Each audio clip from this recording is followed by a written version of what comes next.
Hello friend, good morning सबको मोर जोहार। केन्दा अच्छो भल थी आम भी भल अच्छु। तो यहाँ मुई गाधी फादी कि आसली आउ जाऊे का टिफिन बनामी सकाल जलखिया। तो यहाँ मुई चकली बनाऊे सुजी बुतरेक गाधी जाइली आटा चकली बनाऊे। मोर पो सब बेले पापा पापा होती बेले ताकि अटार चकली बने देसी। तो यहाँ आज सुजी चकली बनाऊे। इतरे खाली प्याज आ लुण आ चीनी टिके देछे, लंका नाई दे से खाइबा हेती लगी लंका नाई दी।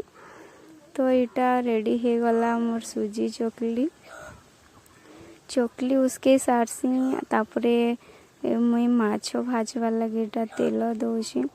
तो केनो घर के किए गोटे आन देथिले माछ बोले माँ देथिले बोले यहाँ मैं माछ रांधवार लगी तेल ये करुची।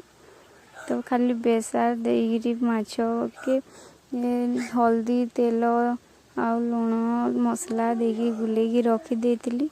आउ इने इटा केते माछ अधिका जेथिला बोले सुखौछन सुखेगिरी काढ़ीगिरा उसकौछन माँ।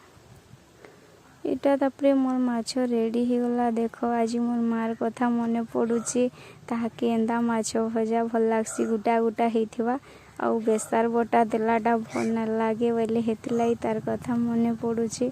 मुई माछ उल्हे साइली आउ दीदी घर के गली झियो घर आज आसीचन। इटा ताकर झियो आउ ने दीदी रांधुचन आउ मोर पुओ इटा पाई हेचे मते देखला कि उतरी के आसुची।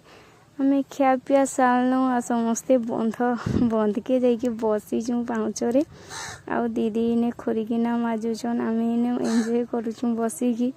तो आज वीडियो एतकी जदि भल लागला बेले लाइक कर फिर गोटे नुआ वीडियो रे देखा हम। Bye bye.